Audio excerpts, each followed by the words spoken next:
Okay, so we were looking at supply yesterday, or Monday. And what we saw was that we had a curve, kind of looked like this. So we were looking at, I think it was wheat, and we just had it be very, very simple, right? We had, this was our quantity in millions.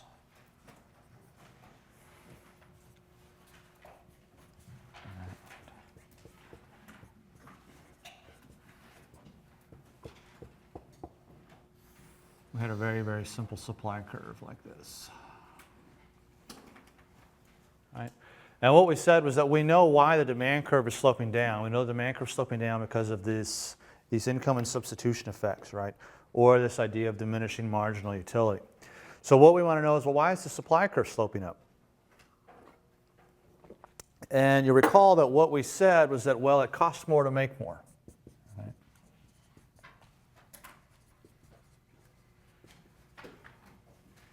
And so we look at that from the standpoint of, well, if we're looking at the U.S., I mean, you've got Kansas here, you know, and here's Florida down here, and here's, say, Washington State up here. And it's easy to grow wheat here, but it's hard to grow wheat down here.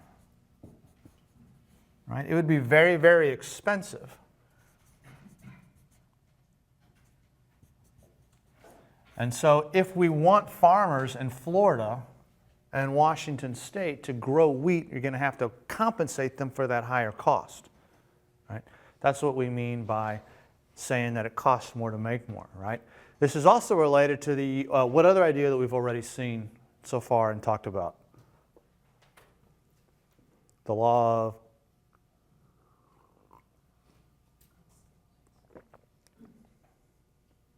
what was it called again?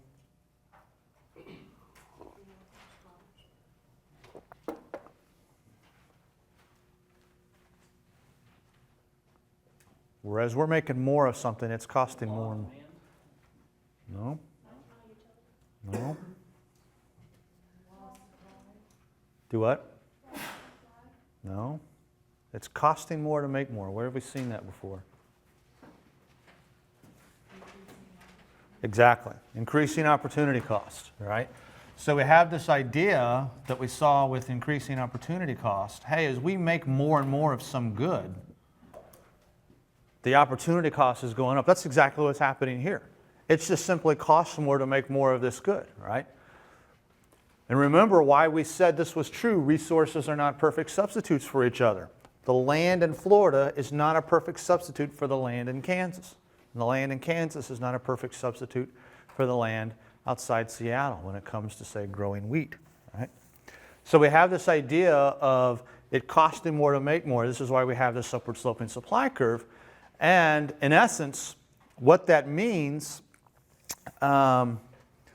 is that if we want to produce more of this good, you have to have the higher price to compensate for that. Now, let's go back to our demand curve for just a moment.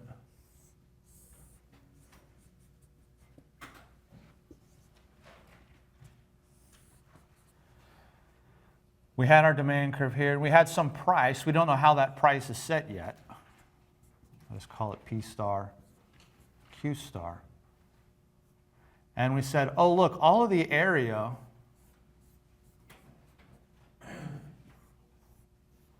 below the demand curve but above price, what did we call that guy?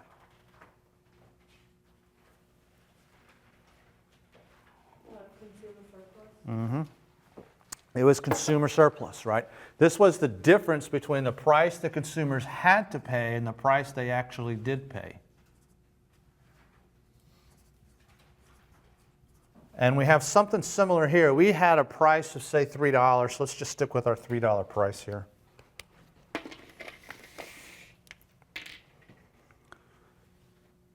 So we don't know how this price is set, right? We're not at that game yet. The price is just at $3.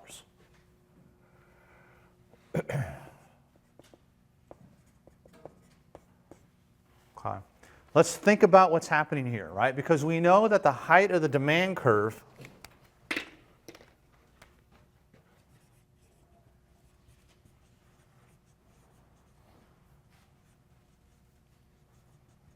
is marginal utility, right? Or our willingness to pay, however you want to think of it, right? In other words, it's the benefits that people are getting from consuming the good. The height of the supply curve over here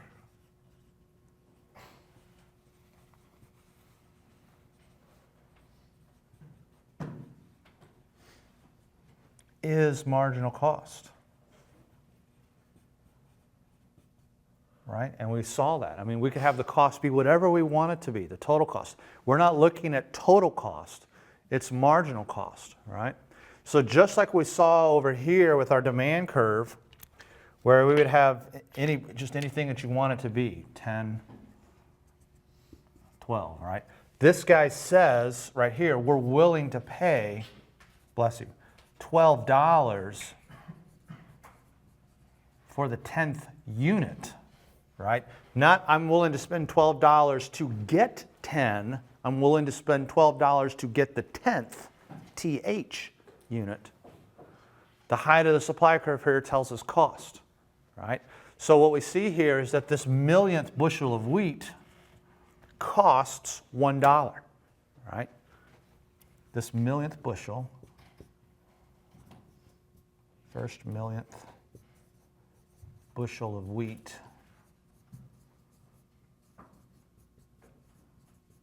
costs $1, right? When we make that guy, whatever the costs are, costs go up by 1, right? So whatever total cost, it is not 1 millionth bushel of wheat has a total cost of $1. That's not what it says. The 1 millionth bushel of wheat has a marginal cost of $1. Costs go up by $1. That's what this guy says, right? It's marginal cost, not total cost. That's why I made the stupid example of like $1 trillion or whatever the number was that we came up with 47 hours ago. I can't remember what the number was, right? So the people on the tape were like, oh, how can you not remember? That was like 2 minutes ago in my video, right? But for me, it was like, I don't remember what I said 2 days ago. So we've got this $1 trillion cost. Whatever the number is, it can be any number you want it to be. 100,000 million billion. $1 billion cost, total cost, to make 999,999 bushels of wheat, right? And what this guy tells us is that when we're done making one more bushel, we make bushel number 1 million, this total cost goes up by 1. That's what he says. It's marginal cost, not total cost, right? Same thing here for the 2 millionth bushel of wheat, right? The 2 millionth bushel of wheat costs $2 to make. Whatever the number was, it can be any number that you want it to be. When we made 1,999,999 bushels of wheat, when we make one more bushel, costs go up by 2. That's what that guy says. Now, just like over here, where we're not selling all of these goods at these different prices, we're just selling them at some price right here. It's the exact same thing over here. Farmers are getting just one price. They're getting a price of $3. So let's think about what's happening here. The 1 millionth bushel of wheat cost $1 to make. I'm getting $3 for it. Do I make the 1 millionth bushel of wheat? Totally, right? Because this guy right here cost me $1 to make. I'm willing to make him for any price $1 and up. And I'm getting a price of $3, right? So I have producer surplus here of $2, right? So this 1 millionth bushel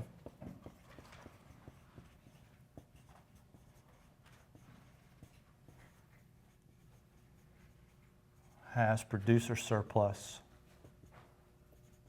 of $2, right?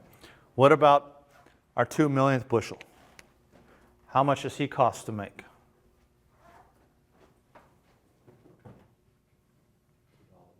Mm-hmm.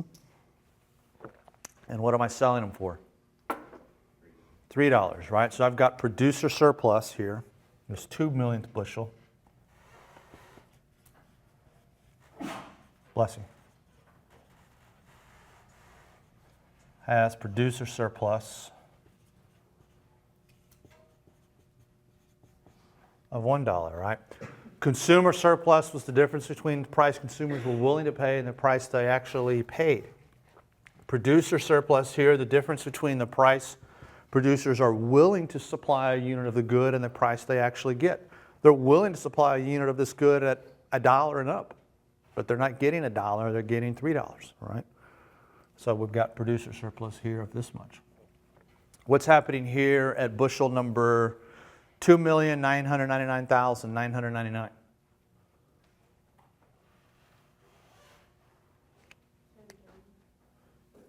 Do what?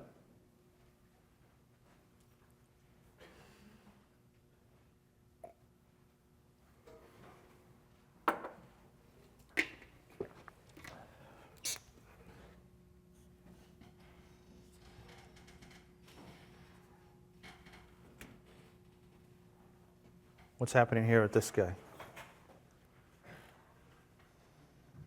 That'd be the last one that you make money on? Yeah, he costs slightly less than $3 to make, right? Whatever that number is, 2.999999999 cents to make.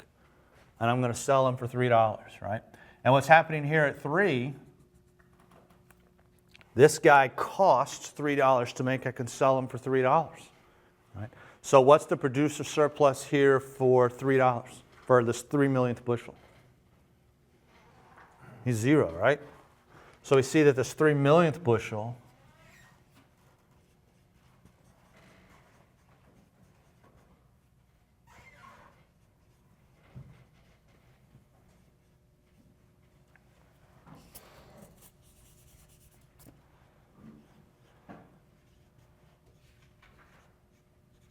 producer surplus of $0, right? What about this guy? What's happening here? Exactly. When I make the 4 millionth bushel, I've made 3,999,999 bushels of wheat. I make bushel number 4 million. He cost $4 to make, but I can only sell him for $3. And in fact, that happens here, right? With bushel number 3,000,001, right? Because bushel 3,000,001 costs how much to make? More than 3. 3.000000001 cents, whatever the number is. And I'm only getting 3 for it. It doesn't make sense to make that guy. I stopped there at this 3 millionth bushel. Now, what does producer surplus sound like? He sounds like profit. That's very good.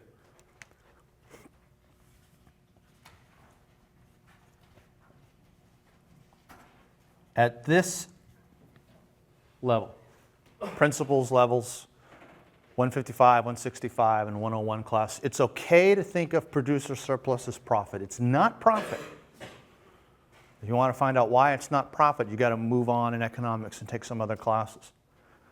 It sounds like profit, and at this stage you can think of it as profit, but it's not profit. Okay? But for right now, for our purposes, we can think of it as profit. It's the exact same thing with downward sloping demand curves. They don't actually technically slope downward because of diminishing marginal utility. It's because of a diminishing ratio of diminishing marginal rate of substitution between two goods. But we can just think of it being diminishing marginal utility over there. It's an easier concept to understand, and then once you move on, you can get more in depth into it. Okay? So we've got our supply curve here. We said over here we've got these income and substitution effects.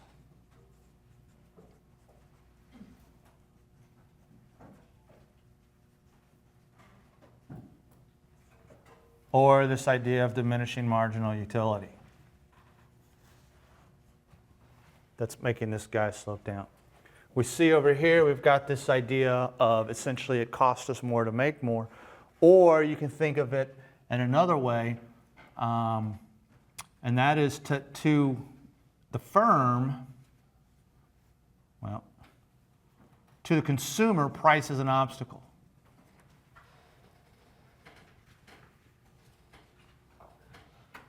But for the firm, price is revenue per unit. Right? So here's our consumer. Here's our producer.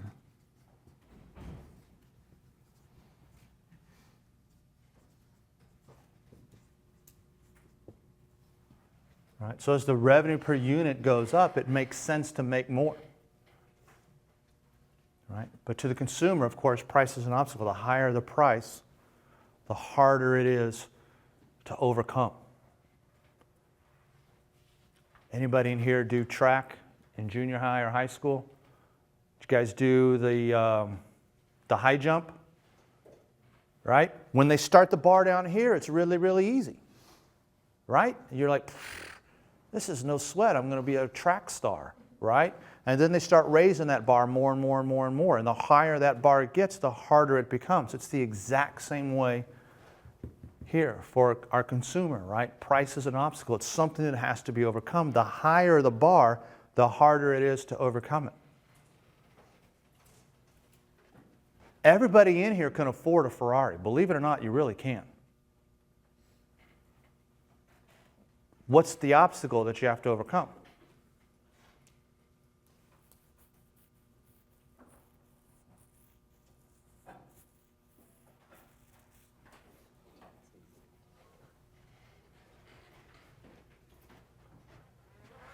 Let's assume the car has a monthly payment of $4,000.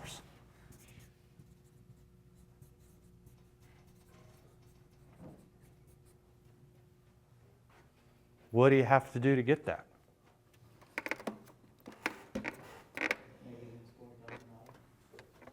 Do what? Make at least $40,000. I mean, no, you're not. Exactly. What are the other goods and services you have to give up to get the $4,000? Food. What else? A place to live, housing, clothes, all that other stuff, right? It's not that you can't afford the car. You could afford the car if you really, really wanted to. Honestly, you really could. It's, here's the car. Here's the goods and services you have to give up to get the car. Right? And it just so happens the reason that you're buying all these other goods and services rather than the car is because why?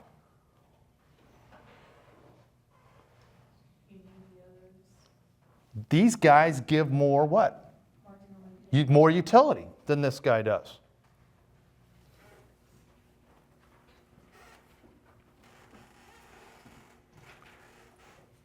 But if the price of the car is $100 a month, now how much are you giving up in the way of goods and services? Not that much, right? It's not that big of a burden anymore. That's the bar being way down here, right? It's really, really low. It doesn't take that much effort to get over the bar. I don't have to give up that many goods and services to get the car. If the price goes to $4,000 a monthly payment, that's a lot of goods and services I'm going to have to give up. There's a whole bunch of stuff that $4,000 can buy that gives me utility, or gives you guys utility, or gives anybody in the street utility to get the car, right? So,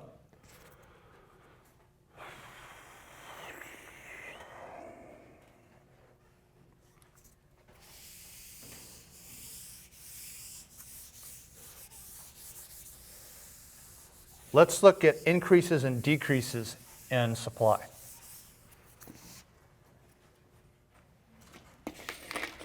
When we were looking at increases and decreases in demand,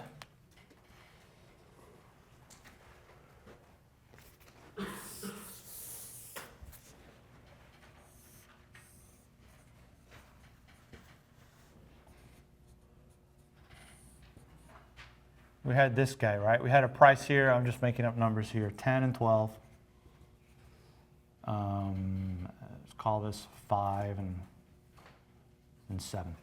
Well, if we have an increase in demand here, what was happening?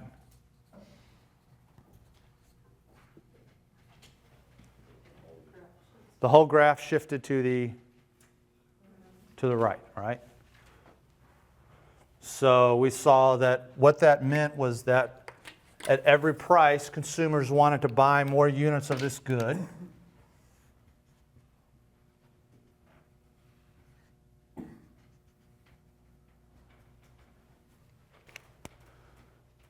Or we saw that every single quantity of the good, consumers were now willing to pay more for the good, right? So for example, at $12, they used to want to buy 5, now they want to buy 8.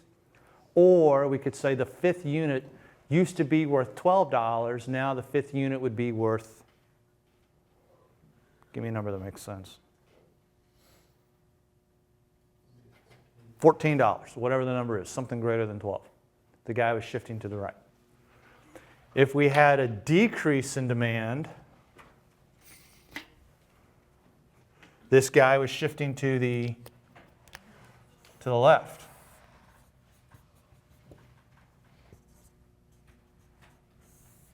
So I'll just use the same numbers here, 10 and 7, 12 and 5. And with our decrease in demand,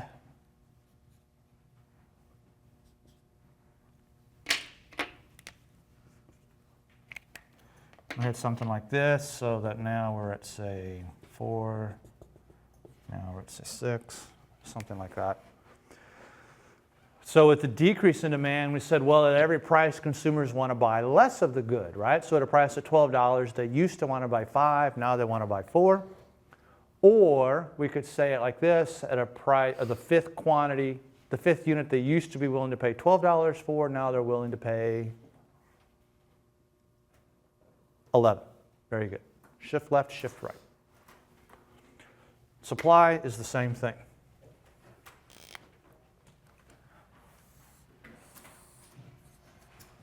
Over here, when we have an increase in demand, we said, well, what that means is that at every price, consumers want to buy more units of the good. Increase in supply is the exact same thing. At every price, producers are going to provide more units of the good. So here we have whatever, just make up whatever price we want to be, 20 and 30. 200, 300, all right? So if we have an increase in supply, at every price, producers want to provide more units of the good.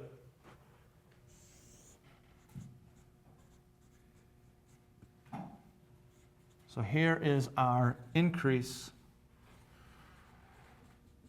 in supply. Now I know what you're thinking.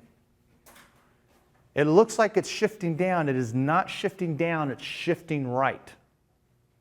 Okay? The curves don't shift up and down, they shift left and right. In supply and demand, no curve shifts up or down. It's always left and right. So what we see here with this increase in supply, we see that at every price, producers want to provide more units of the good, right? So at a price of 20, they used to want to provide 200, now they want to provide 280. At a price of 30, they used to want to provide 300, now they want to provide 350, right? Or we can also think of it as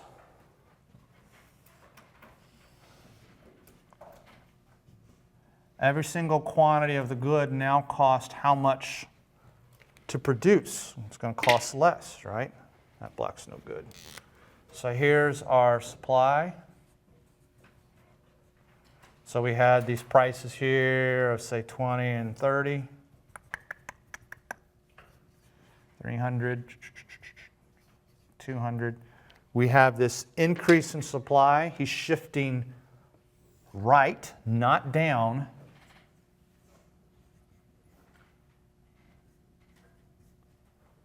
The 200th unit used to cost $20 to make. Now how much does it cost to make? 10. Very good.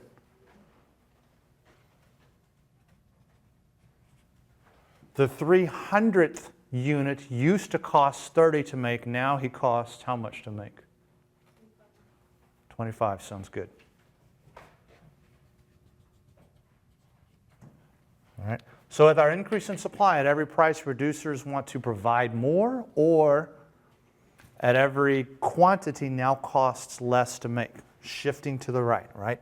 If we have a decrease in supply, this guy is shifting to the left.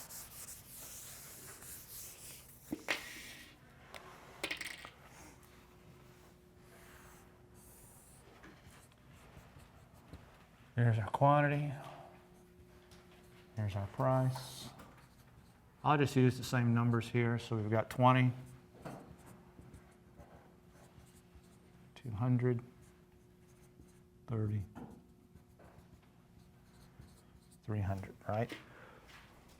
So if we're looking at decreases in supply, at every price, producers want to provide how much? Not more, less, exactly.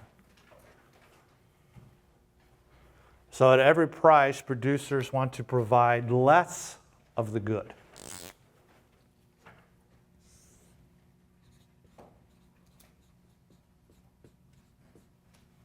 Right. Once again, he's not shifting up, he's shifting how? Left. Very good. He's shifting left. He's not shifting up. So at a price of 20, they used to want to provide 200 units. Now they want to provide, give me a number that makes sense. 80 sounds good. At a price of 300, they used to, or at a price of 30, they used to want to provide 300. Now they want to provide, bless you. Give me a number that makes sense.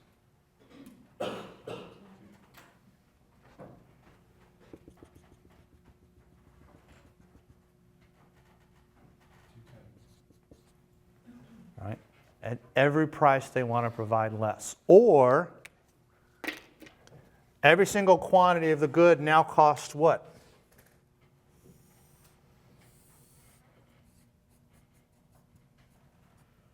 More to make. Very good. So here's our supply. And we had these different prices here, 20, 200, 30, 300, right? We have our supply curve shifting not up, but how's he shifting? Very good, left. You got to keep saying it again and again and again, right? Your brain doesn't record this stuff automatically the first time. The 200th unit used to cost $20 to make. Now how much does it cost to make? 27 sounds very good. The 300th unit used to cost 30 to make. Now how much does it cost to make? 40 sounds good.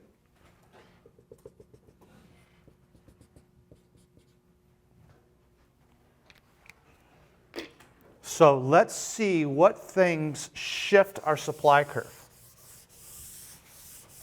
I'll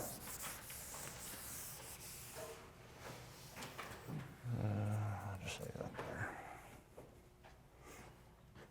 there. So what are our determinants of supply?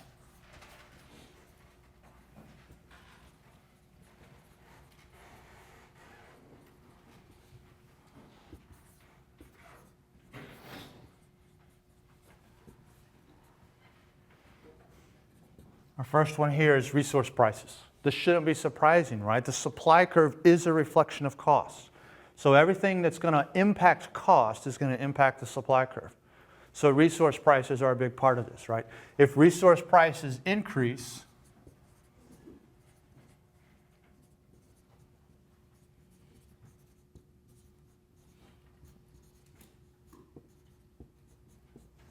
supply is going to decrease. Right? Similarly, if we see resource prices falling, supply is going to go up. Right? So if the price of labor goes up, supply of whatever it is that labor is producing there for that product is going to go down. If resource prices are going down, supply is going to increase.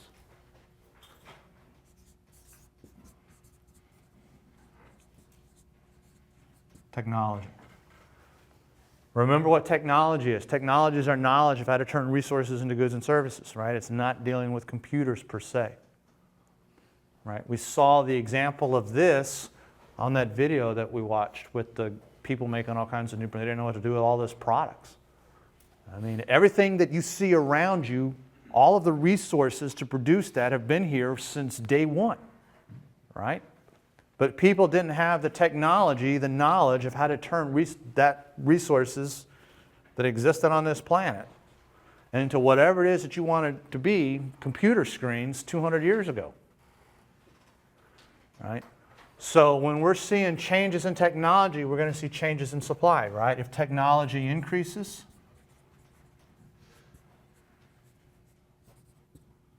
what do you think is going to happen to supply? Exactly, right? If our knowledge of how to turn resources into goods and services increases, then supply is going to increase. We can take those resources and use them more efficiently, or use them in a different way to create more of a product or whatever. Similarly, if technology decreases, I don't know what that would look like, but then you would see supply decreasing.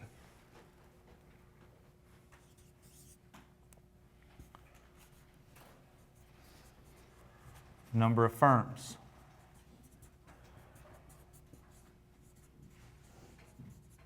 If the number of firms increases, then we're going to see supply increasing. There's more people providing the product.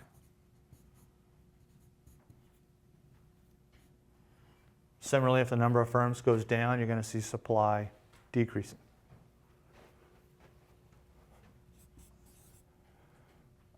Taxes and subsidies.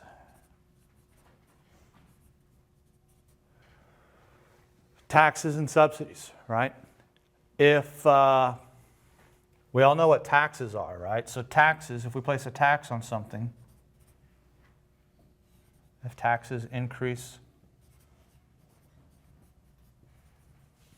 supply is going to decrease, right? Similarly, if taxes fall, supply will increase. What about a subsidy? What's a subsidy? Exactly. The subsidy is kind of like a tax in reverse.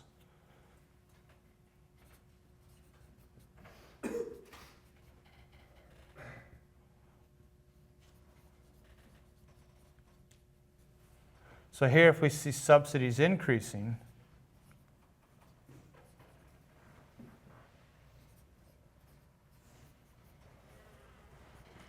supply will increase, right? They haven't really actually changed the cost of what it takes to make the good. They've just shifted the cost of who's paying for it. They just shifted the cost from producers and, by nature of buying the product, consumers, to taxpayers. They didn't change the cost, they just changed who was paying the cost. But nevertheless, the subsidies, by changing who's actually paying the cost, makes people provide more of the good.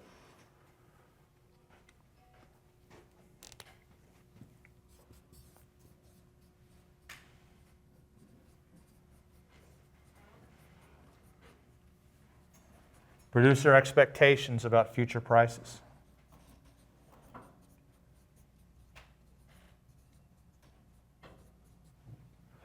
If producers expect prices in the future to go down,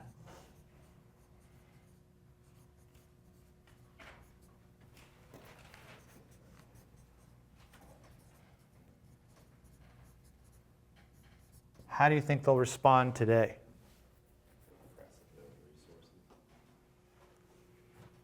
Sell it today at the higher price or sell it tomorrow at the lower price?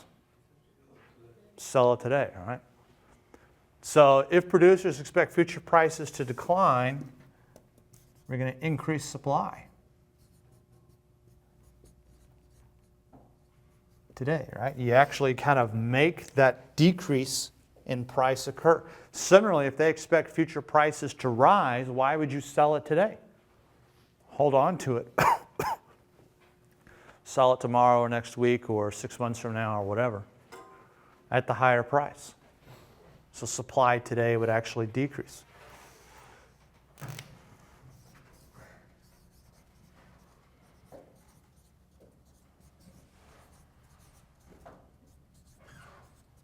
And then we got changes in prices of related goods.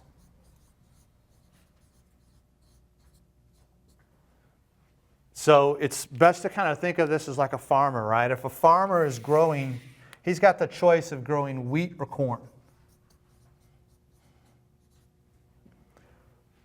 The price of wheat goes up.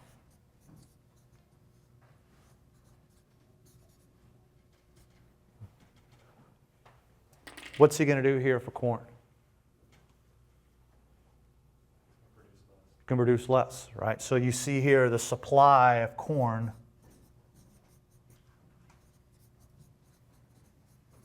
will go down, right? Similarly, if wheat prices go down, corn is now relatively more valuable. The supply of corn would actually increase, right? So when we were looking at demand, we saw that there was a distinction between a change in demand, which is moving the whole curve, and a change in quantity demanded, which was moving along the curve. We have differences between change in supply and changes in quantity supplied. And what do you think is happening between those guys?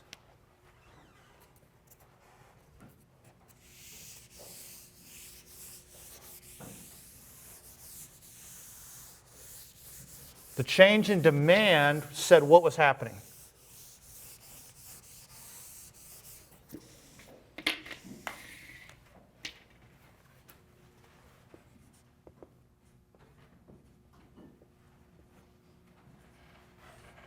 What was happening here?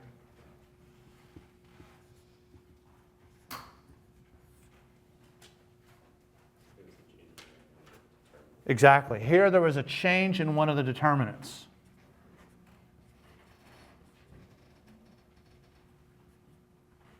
There was a whole new relationship between price and the quantity that people wanted to purchase. What was changing here? Price. So here we moved how? Along the curve. Here we moved how? New curve, right?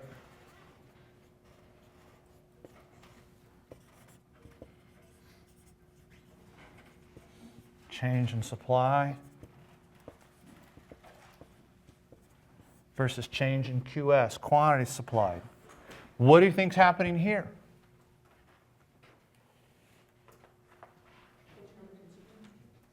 Here, with a change in supply, you're looking at a change in one of the determinants. There's a whole new relationship between price and the quantity that producers want to provide.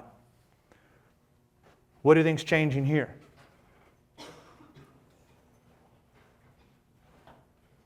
Price.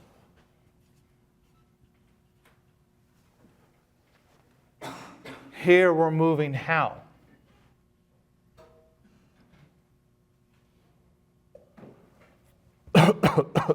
Along the curve.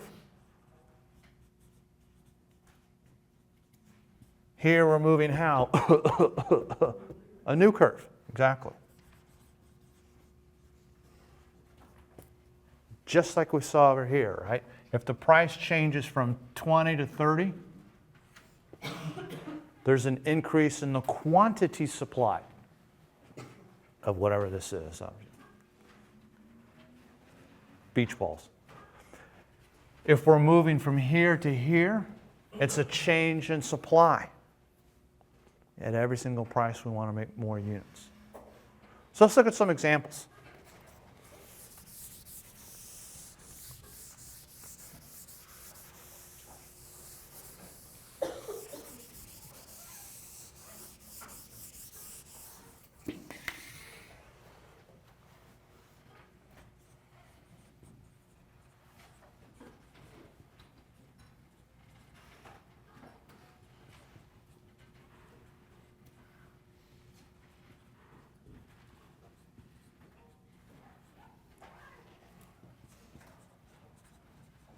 Due to a decline in price, fewer oranges are offered for sale. Change in supply or change in quantity supplied?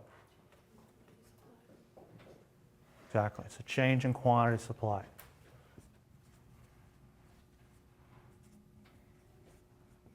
So here we are. We're on this guy right here.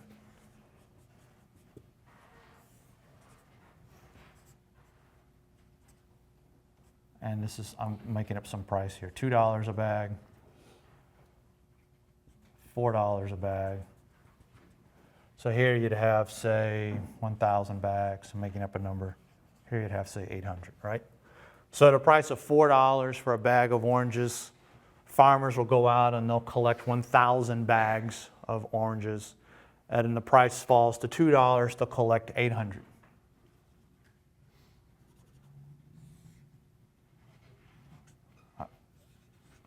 How are they doing that?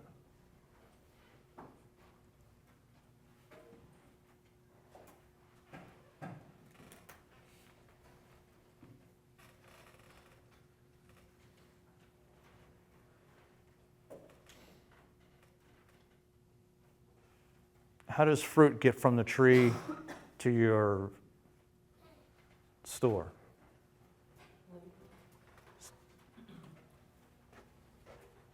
Fruit's on the tree. How do we get it off the tree? Pick it. You got to hire somebody to pick the. You got to hire somebody, right? It's not going to magically come off and then magically float into some basket. Somebody has to sit there and take every single one of those off, right? So here's your tree.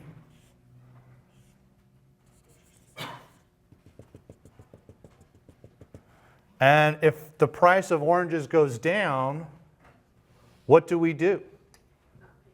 Not pick as much. This stuff up here we leave. It's too expensive, right? Orange trees aren't that tall. They're pretty short. But still, I mean, you got to get a stool or something, right? So think about how much time it takes to get a stool over there, right? Or if it's a tall tree, right? And you guys have a cherry picker. You guys know what a cherry picker is? Those are those things when you're like at Walmart or Home Depot or something that kind of lift up like that. These on these little scissor lifts. Well, then we just get this stuff right here that's really, really easy to get, because if we use the scissor lift, the cherry picker, we got to spend time, move it up here, get all this fruit, bring it down, move the cherry picker over to this tree, lift the whole thing. All that takes time, right? And every single time that this cherry picker is moving from this tree to this tree and going up and down and up and down, and we're spending time doing that, that's time you're spending paying that worker. So you might say, forget it. Leave the cherry picker. It's not worth it. Leave the fruit on the top. It's not worth getting. Get the low-hanging fruit. That's where the expression, pick the low-hanging fruit, comes from. Right? It's just not worth trying to get the stuff at the top. It's too expensive.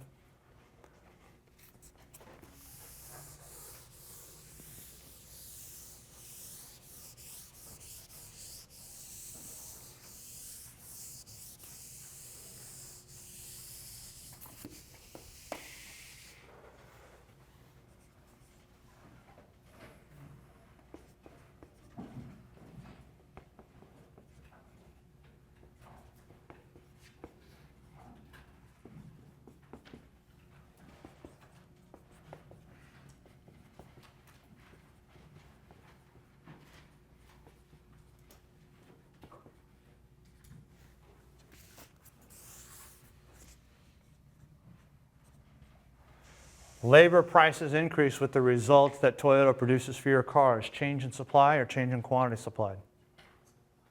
Change in supply. Right?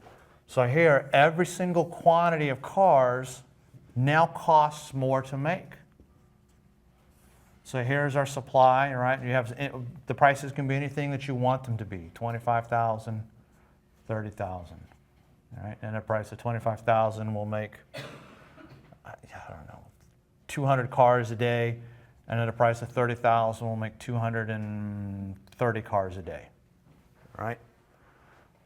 And when labor prices go up, every single one of these cars now costs more to make, right? So we have this decrease, bless you, in the supply of cars. This guy does this, right? So now, hey, at a price of 25,000, we're only going to make, say, 150 cars on the line. At a price of 30,000, we'll make, say, 210 cars per day, or whatever the number is. And so for any demand curve, the price of Toyotas has now gone up. We saw this example when we were looking at the changes in demand, right? And now, of course, that means for Ford is that the demand for Fords would have increased. Number 3.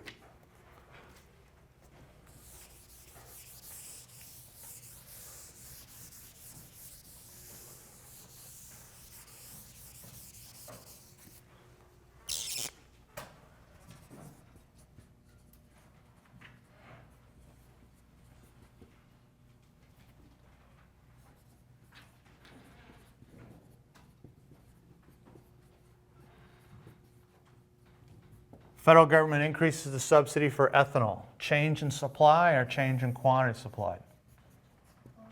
Very good. It's change in supply. All right. So here's our supply. And we've got various numbers for whatever this is. It can be any number that you want it to be. $3, I don't know, 12 million. $3.50, 14 million, right? So we have this increase in the subsidy. How does the supply curve shift? Very good. It shifts to the right. Every single quantity of ethanol now costs more to make, right? So at a price of $3, now they'll make, say, 14 million at a price of $3.50. Now they'll make, say, 16 million, or whatever the number is. Okay?